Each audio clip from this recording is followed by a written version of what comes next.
말씀은 오바댜라는 말씀인데 성경 66권 중에 가장 짧은 성경입니다. 1장으로만 이루어져 있고요. 오바댜 1장 1절부터 21절까지 말씀입니다. 같이 읽을 본문은 17절부터 18절 여기만 같이 읽겠습니다. 오바댜 1장 17절 18절 같이 읽겠습니다. 17절부터 시작. 오직 시온산에서 피할 자가 있으리니 그 산이 거룩할 것이요 야곱 족속은 자기 기업을 누릴 것이며 야곱 족속은 불이 될 것이며 요셉 족속은 불꽃이 될 것이요 에서 족속은 지푸라기가 될 것이라. 그들이 그들 위에 불 붙어서 그들을 불사를 것인즉 에서 족속에 남은 자가 없으리니 여호와께서 말씀하셨음이라. 아멘. 본 말씀을 통해서 우리가 확실한 미래를 안다면 어떻게 살게 될까라는 제목으로 말씀을 증거하도록 하겠습니다. 이 오바댜는 예언자입니다. 하나님의 말씀을 받아서 그 말씀을 그대로 증거하는 예언자의 삶을 살았는데, 이 오바댜가 어느 날 하나님께로부터 예언을 받았습니다. 예언이라는 것은 미래에 있을 일에 대해서 알게 된 것이죠. 그래서 이 미래에 있을 일을 하나님의 말씀을 받아서 그것을 백성들에게 증거해 줬는데, 그 예언의 말씀은 무엇이냐면 에돔 족속이라는 그 에돔 나라가 있는데, 그 에돔 나라가 반드시 멸망할 것이고 하나님을 섬기는 이스라엘 백성들은 그 에돔 족속을 불사르고 하나님의 나라를 온전히 세우는 민족이 될 것이다 라는 이런 예언이었습니다. 이 에돔이라는 나라는 어떤 나라이냐면 우리나라로 치면은 약간 일본과도 같은 이런 느낌의 나라예요. 이스라엘 백성들 바로 옆에 있는 나라인데 늘 이스라엘 백성들을 괴롭히고 약탈해가고 빼앗고 하는 좀 이스라엘 백성들 입장에서는 원수와도 같은 그런 느낌의 나라가 이 에돔 족속이었습니다. 근데 이 에돔 족속은 원래는 같은 뿌리였어요. 이스라엘 백성들의 조상을 쭉쭉 올라가다 보면 아브라함이라는 사람이 나오죠. 아브라함의 아들이 이삭이고 이삭의 아들이 쌍둥이 야곱과 에서인데, 이스라엘 백성들은 그 야곱 족속의 사람들이 모여서 민족을 이룬 것이 이스라엘 민족이에요. 근데 이 에돔 족속은 그 에서, 그러니까 어떻게 보면 쌍둥이로 태어나서 같은 아버지 또 같은 할아버지 믿음의 조상들로부터 이렇게 내려왔는데 나중에는 이제 갈라지게 된 것이죠. 그래서 결국은 어떻게 보면 같은 핏줄이고 또 같은 형제라고도 할 수 있는 이 바로 옆에 나라 이 사람들이 늘 이스라엘 백성들을 괴롭히고 또 여러 가지 어려움을 당할 때마다 이스라엘 백성들에게 많은 큰 해를 입혔습니다. 그래서 하나님께서는 그 모든 것을 아시고 그것을 다 기억하고 계셨다가 반드시 심판하시겠다라고 말씀을 하신 것입니다. 공과 이렇게 펴 보시면 하나님께서 왜 에돔을 완전히 심판하시는가? 오바댜를 통해서 말씀해 주신 것은 뭐냐면 내가 에돔 족속을 그냥 심판하시는 것이 아니라 완전히 지도상에서 그냥 없애버리시겠다, 이렇게까지 말씀을 하셨습니다. 그럼 에돔 족속이 얼마나 큰 죄를 지었길래 하나님께서 이렇게 큰 심판으로 아예 민족 자체를 없애버리셨는가? 첫 번째 이유는 그들이 상당히 포악했다라고 말씀하십니다. 이유에 대해서 이제 10절부터 쭉 나오는데 10절 한번 같이 보겠습니다. 이들이 얼마나 어떤 악을 행했길래 하나님께서 이렇게 진노하셨는가? 10절 같이 읽겠습니다. 시작. 내가 내 형제 야곱에게 행한 포악을 인하여 수욕을 입고 영원히 멸절되리라. 형제 야곱, 어떻게 보면 형제라고도 할 수 있는 그 바로 옆에 나라 이스라엘 백성들에게 대해서 포악했다라는 거예요. 포악했다는 것은 다 상당히 폭력적이고 악하게 행했다라는 뜻입니다. 그리고 이제 11절부터 나오는 이야기는 뭐냐면 이스라엘 나라가 다른 나라에게 침공을 당하면 옆에 나라고 형제 나라니까 형제 나라가 좀 어려움을 당할 때 이 에돔 족속이 도와주거나 아니면 좀 지켜주거나 어려움을 당할 때 좀 피난처가 돼주거나 하면 좋은데 전혀 그러지 않고 오히려 다른 민족이 이스라엘을 침공할 때 살짝 같이 들어가서 같이 약탈해가고 같이 욕하고 다른 나라에 의해서 핍박을 당하고 고난을 당할 때 속으로는 좋아하고 그런 악을 행했어요. 여러분들 친구들 간에서도 어떤 친구가 아니면 여러분들 반의 어떤 학생이 누군가에 의해서 괴롭힘을 당하거나 어려움을 당할 때 그거를 그냥 방관하거나 내버려 두거나 나랑은 상관없는 일이라고 그냥 가만히 있으면 하나님께서 거기에 대해서도 어떻게 보면 책임을 물으시고 심판하십니다. 여기 보면 12절에 보면 그 말씀이 있어요. 방관하는 거 하나님께서 싫어하세요. 12절 같이 읽겠습니다. 시작. 네가 형제의 날 곧 그 재앙의 날에 방관할 것이 아니며 유다 자손의 패망하는 날에 기뻐할 것이 아니며 그 고난의 날에 내가 입을 크게 벌릴 것이 아니라. 형제 나라가 고난과 고통을 당하고 힘센 나라에 의해서 어려움을 당할 때 그거를 가만히 어떻게 했어요? 방관하고 있었어요. 멀리서 보면서 속으로는 기뻐하는 거예요. 잘됐다, 쌤통이다, 이런 마음을 품은 거예요. 또 입을 크게 벌렸다는 것은 같이 욕을 하는 거예요. 그럴 줄 알았다. 맨날 그렇게 나랑 이렇게 친하게 안 지내더니 잘됐다라고 하면서 막 이렇게 욕을 하면서 크게 웃으면서 이스라엘 백성들이 어려움을 당할 때 그것을 도와주지 않고 방관하고 약탈하고 비방하고 욕하는 이런 죄를 범했기 때문에 하나님께서는 그 죄에 대해서 멸절하는 그런 큰 심판을 내리셨습니다. 또 두 번째 이 에돔 족속이 지은 죄는 14절에 보면 무자비하였다라고 말씀하고 있습니다. 이스라엘 백성들이 전쟁 때문에 이제 막 도망갈 거 아니에요. 이방 나라에 의해서 막 공격을 당하고 하니까 이제 도망가는데 도망가는 자를 막아요. 에돔 족속이 못 도망가게. 그래서 그 이방 사람들에 의해서 완전히 포로로 잡혀가도록 붙잡아다 줍니다. 얼마나 악한 이런 일을 했는지 하나님께서는 그 행한 대로 다 갚아주시겠다라고 말씀하셨습니다. 15절에 보면 하나님께서 그 행한 대로 머리에 갚아주시겠다 말씀하셨는데 15절에 여호와께서 만국을 벌하실 날이 가까웠나니 내가 행한 대로 너도 받을 것인즉 네가 행한 것이 내 머리로 돌아갈 것이라 라고 말씀하셨습니다. 이스라엘 백성들이 어려움을 당할 때 고난을 당할 때 방관하고 욕하고 약탈해가고 이런 그 악에 대해서 하나님께서 그대로 행한 대로 갚게 해주셔서 이 에돔 족속이 이방 나라에 의해서 공격을 당하고 멸망을 당할 때 아무도 에돔 족속을 도와주는 사람이 없게 하셨습니다. 그래서 완전히 지도상에서 없어지는 이런 큰 심판을 당하게 된 것이죠. 자, 이것을 오바다를 통해서 예언을 했어요. 이건 지금 일어날 일이 아니라 먼 미래에 일어날 일입니다. 지금 당장은 이스라엘 백성들 입장에서는 늘 에돔 족속에 의해서 괴롭힘 당하고 욕을 먹고 비방하고 막 여러 가지 어려움을 너무 당하는 거예요. 여러분들 만약에 그 학교 생활하면서 친구들이 공연히 나를 이렇게 미워하고 막 자기들끼리 이렇게 뭉쳐가지고 괜히 나를 험담하고 막 이렇게 힘들게 하면 그 고통이 얼마나 심하겠어요. 이스라엘 백성들이 지금 어떻게 보면 그런 일을 당하고 있는 거예요. 주변에 강대국들이 많은데 그 강대국들 사이에서 되게 치여 사는 것도 힘든데 바로 옆에 있었던 그 형제 나라가 도와주지는 못할 망정 같이 거기에 합세해서 나를 힘들게 하니까 그것이 너무나 힘들고 속상하고 큰 낙심되는 일이 있었습니다. 그런데 이 오바다를 통해서 예언을 해주신 거예요. 이스라엘 민족아, 이제 너무 힘들어하지 마라. 먼 미래에 내가 이렇게 해주겠다라고 약속을 해주셨어요. 뭐라고 약속해 주셨죠? 내가 에돔 족속은 어떻게 해버리겠다? 지도상에서 완전히 없애버리겠다. 멸절시키겠다. 반면에 너희 이스라엘 민족은 아까 18절에 있었던 말씀처럼 공과에 보면 있죠. 너희가 불이 되어서 그 에돔 족속을 불사르고 내가 너희를 모든 민족 가운데 높이 세워주시겠다라고 약속하신 것이 이 오바다를 통해서 주신 예언의 말씀입니다.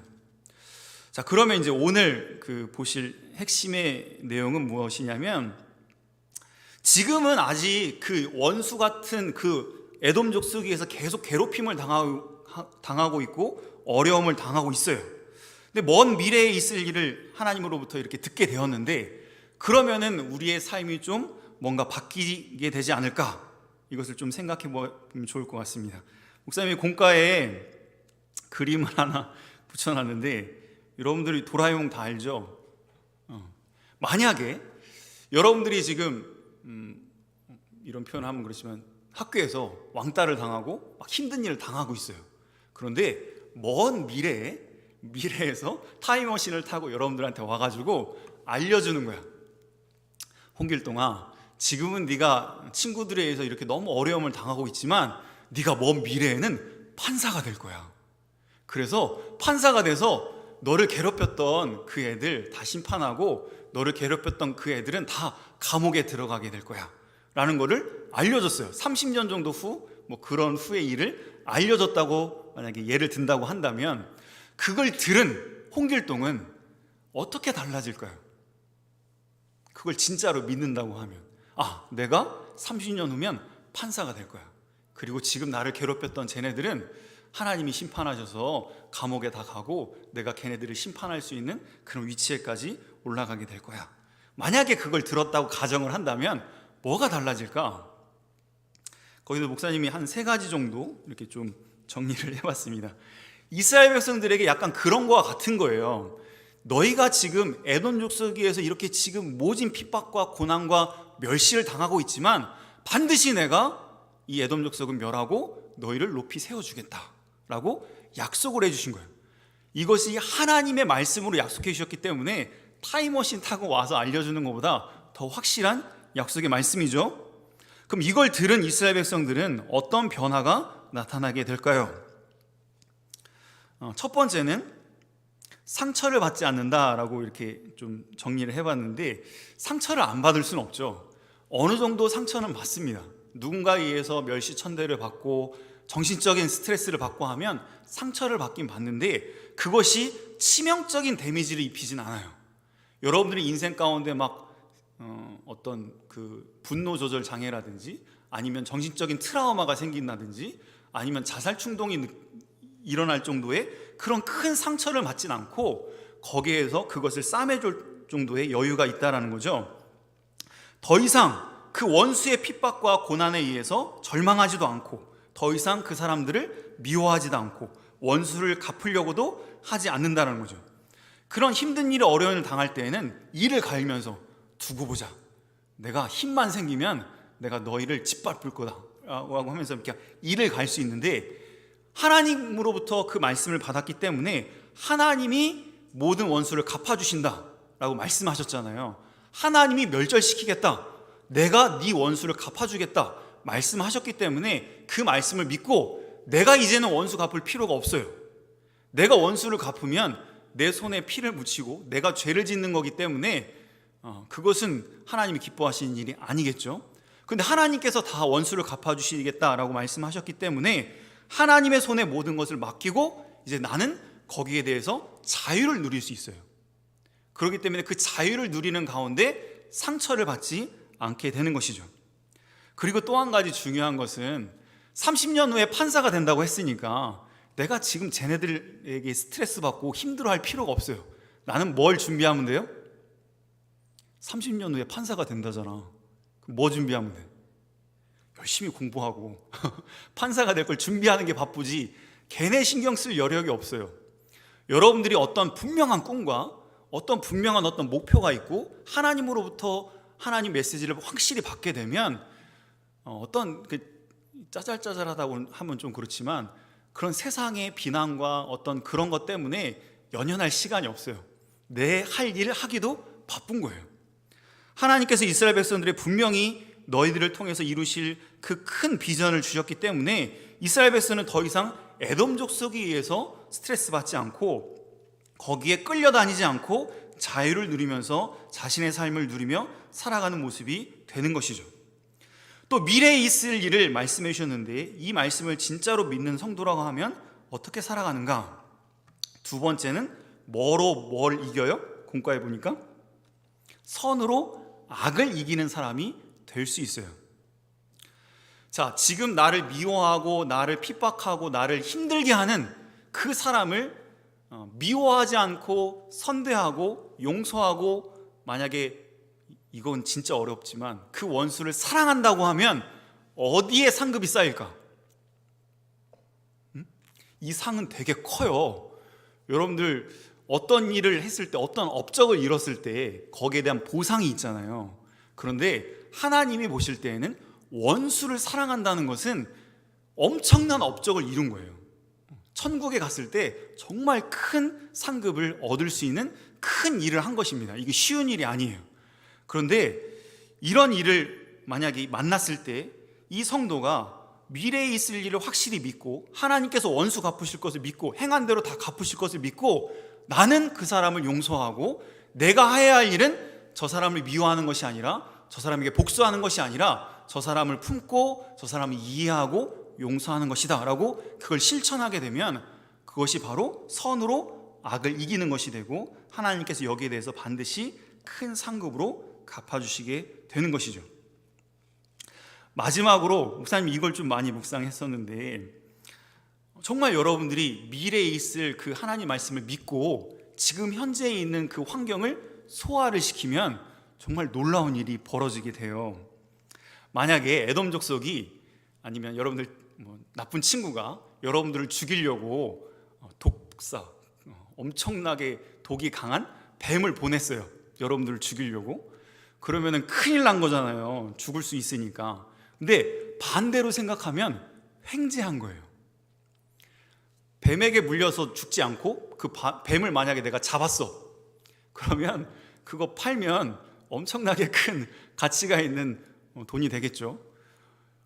어떤 사람들은 독사를 잡으러 다니려고 비싼 뱀을 잡으러 다니려고 막 방방곡곡 찾아서 다니는데 원수가 나한테 알아서 보내줬잖아. 근데 그걸 잡았으면 엄청난 가치가 있겠죠.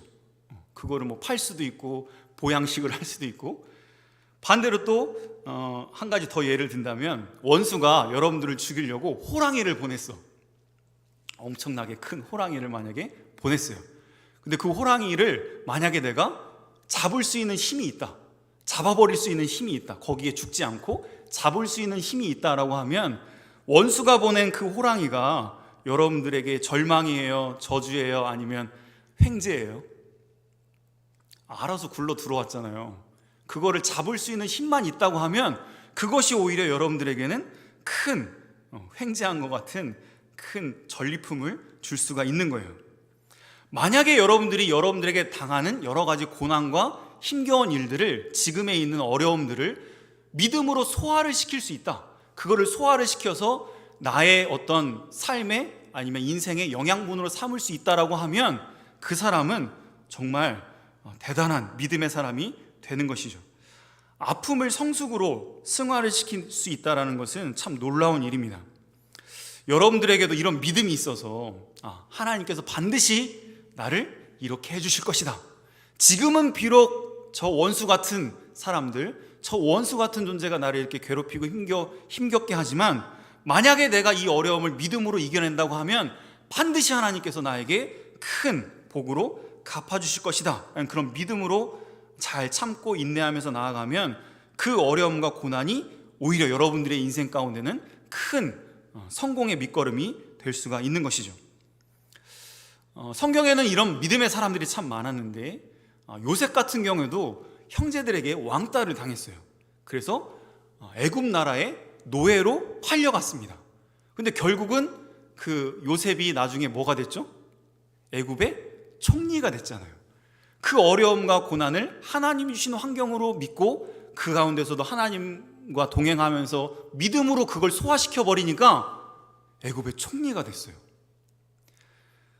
성경에는 이런 이야기가 참 많은데 다윗 같은 경우도 왕 되기 전에 자기 장인 어른인 사울 왕에 의해서 사울 왕이 죽이려고 그랬잖아요. 그래서 7년 반 동안이나 도망자 생활을 했어요. 굴에도 숨고 산에도 숨고 그러면서 도망자 생활을 했는데 오히려 그 고난과 힘겨움 때문에 온 백성들에게도 인정을 받고 이스라엘의 왕이 되었죠. 이런 진리를 깊이 깨달은 믿음의 사람이 있는데 그 사람이 바로 사도 바울입니다. 사도 바울은 참 정말 똑똑한 사람이에요. 그래서 여러 가지 그런 말씀들 또 이야기들을 단순히 말씀으로만 끝내지 않고 늘 자기의 삶에 적용을 시켰어요. 그래서 그거를 실천하고 삶으로 살아냈습니다. 근데 사도 바울 같은 경우도 어떤 어려움이 있었냐면 눈병이 되게 심했어요. 사도 바울은 다른 사람의 병은 고쳐주는데 정작 자기의 눈병은 고치지를 못했어요. 눈병이 너무 심해서 눈물이 막 늘 이렇게 흘러내리고 앞을 잘 보지도 못하고 글씨 쓰는 것도 어려울 정도로 큰 어려움을 당했는데 3번이나 하나님께 이 병을 고쳐달라고 기도했지만 하나님께서 고쳐주시지 않았어요. 그 가운데서 사도 바울이 뭘 깨달았냐면 약한 데서 강함이 나온다는 걸 깨달았어요. 이게 뭘 깨달은 거냐면 여러분들도 수학 공식이나 학교에서 배운 것들이 그냥 어떤 이론으로 끝나지 않고 활용을 잘하는 사람들이 상당히 점수를 많이 따잖아요. 사도 바울은 그 활용을 되게 잘했던 사람이야. 하나님께서 나에게 이런 고난과 어려움을 주신 그 이유는 무엇일까? 늘 그걸 묵상하고 그것을 생각해보고 적용해 보았는데 뭘 깨닫게 되었냐면 내가 약할 때 뭘 하게 되죠? 내 힘으로 이 눈병조차도 못 고치는 사람이야. 나는 너무 연약한 존재야. 내가 할 수 있는 것이 아무것도 없어. 그러면 이제 뭘 할까요? 내가 저 독사도 이기지 못하고 호랑이도 절대 이길 수 없는 연약한 존재야. 내가 여기서 꼼짝없이 죽게 됐어. 그때 사람들은 뭘 할까요? 하나님께 손을 내밀어서 기도를 합니다. 그래서 하나님의 도우심을 가지고 독사도 잡고 호랑이도 잡는 거예요. 그러면 그 전리품을 얻게 되잖아요. 마찬가지로 사도 바울이 뭘 깨달았냐면 내가 약할 때, 내가 부족할 때, 내가 할 수 없는 어떤 한계에 부딪혔을 때 나는 기도하게 되는구나. 그래서 하나님께서 나에게 이런 고난을 주시는 것이구나. 그러면서 사도 바울이 그 다음부터 뭘 했냐면 자기 약한 것들을 자랑합니다. 보통은 사람들은 자기의 약한 것들을 감추기를 좋아하죠. 감추려고 해요. 저는 이것도 못하고 이것도 못하고 이것도 못해요. 저에게는 이런 병이 있고 이런 상처가 있어요. 잘 얘기를 안 해요. 자기 잘하는 것만, 또 자기에게 유리한 것만 이렇게 자랑하게 되는데 사도 바울은 그게 아니라 자기 약한 것들을 자랑했어요. 그 이유가 뭐라고요? 자기 약한 것들을 자랑할 때 하나님의 능력이 임하게 되어서 하나님을 의지하게 되었고 하나님께 기도할 때에 하나님의 놀라운 능력으로 그 어려움들을 소화시켜 버렸기 때문에 그걸 깨닫고 사도 바울은 늘 자신의 연약함을 늘 자랑하면서 하나님 앞에 하나님이 도와주시지 않으면 저는 아무것도 할 수 없습니다 라고 하면서 믿음으로 나아가게 된 것이죠. 말씀을 정리하도록 하겠습니다. 여러분들이 학창시절에 이런 믿음의 사람이 된다는 건 정말 놀라운 일이에요. 이거는 공부를 통해서 배울 수도 없는 일이고 아무리 해병대 캠프 갔다 온다고 해서 멘탈이 강해진다고 해서 이런 정도의 정신력이 생기는 게 아니에요. 믿음으로 여러분들이 정말 무장을 해서 하나님이 나를 사랑하신다. 반드시 하나님께서 나를 천국으로 인도하신다. 하나님께서 반드시 행한 대로 갚아주신다. 내 기도를 들어주신다 라는 믿음으로 살게 되면 여러분들의 인생 가운데 아무리 어려운 일이 있어도 그거를 소화를 시킬 수 있어요. 오히려 그 어려움들을 성숙의 어떤 걸음으로 삼을 수 있어요. 이런 사람은 아무리 어려움이 있어도 걱정할 것이 없습니다. 여러분들도 이걸 좀 깨달아서 믿음의 사람이 되기 위해서 열심히 노력하는 것 정말 필요하고, 또 한 가지는 부모님들도 마찬가지입니다. 학생들을 공부 가르치고 해서 좋은 성적을 얻게 하고 좋은 스펙을 갖게 하는 것도 중요하겠지만 그런다고 인생을 이겨나가면서 성공된 삶을 살아갈 수 없어요. 왜냐하면 그만큼 감당하기 어려운 일들이 우리 인생 가운데는 많이 있기 때문입니다. 근데 믿음의 사람으로 그 자녀를 양육하게 되면 아무리 인생 가운데 어려움이 있다 할지라도, 광야 가운데 혼자 툭 내버려 둔다 할지라도 믿음의 사람은 거기서도 살아날 수 있어요. 그러니까 여러분들이 이 학창시절에 교회에 와서 말씀을 듣고 또 말씀을 배운 것을 또 실천하고 하면서 믿음이 점점 자라나는 훈련을 하는 거 정말 놀라운 일이고 큰 능력을 얻게 되는 참 귀한 일이니까 이 일에 힘을 쓰셔서 이 학창시절에 믿음을 더욱더 강하게 하고 믿음을 확실한 믿음으로 나아가서 오늘 오바다가 예언한 그 예언의 말씀을 듣고 이 말씀을 그대로 믿고 실천한 백성들은 그 어려움을 능히 소화를 시켰던 것처럼 여러분들도 하나님의 약속의 말씀은 이렇게 많이 있어요. 여러분들에게 주신 오바다는 지금 짧은 예언의 말씀을 하셨지만 하나님은 우리에게 이 성경 말씀을 통해서 얼마나 많은 약속을 해주셨어요. 그걸 여러분들이 마음에 믿고 그 믿음으로 여러분들이 살아가면 이 세상을 살아가면서 아무리 큰 어려움이 있다 할지라도 능히 승리하면서 그 모든 것들을 소화를 시켜서 여러분들 인생 가운데 큰 성공되고 멋진 삶을 사는 밑거름이 되게 할 줄을 우리가 믿어야 하겠습니다. 자, 한 가지만 정리하고 마치죠. 원수가 여러분들에게 독사를 보냈어, 죽이려고. 그러면은 큰일 났다라고 절망해야 돼요? 아니면 횡재했다라고 생각해야 돼요? 횡재했다 이렇게 생각을 하고, 내가 뭔가 얻을 수 있는 기회가 왔다 이렇게 생각을 해서 믿음으로 소화를 시켜 나가면 참 좋겠습니다. 더 큰 호랑이를 보낸다 할지라도 여러분들이 그런 고난과 어려움 가운데서 하나님의 뜻을 깊이 생각해보고 이 가운데서 내가 어떻게 해야 이 어려움을 이겨낼 수 있을까, 그거를 한번 잘 적용해서 여러분들도 사도 바울처럼 내가 약한 데서 강해지는구나, 이걸 깨달아서 연약한 그때가 오히려 하나님을 만나는 때이고 하나님을 경험하는 그런 좋은 기회를 삼을 수 있는 우리 믿음의 학생들 다 되기를 주의 이름으로 축원합니다. 이 말씀 기억하면서 같이 잠깐 기도드리겠습니다.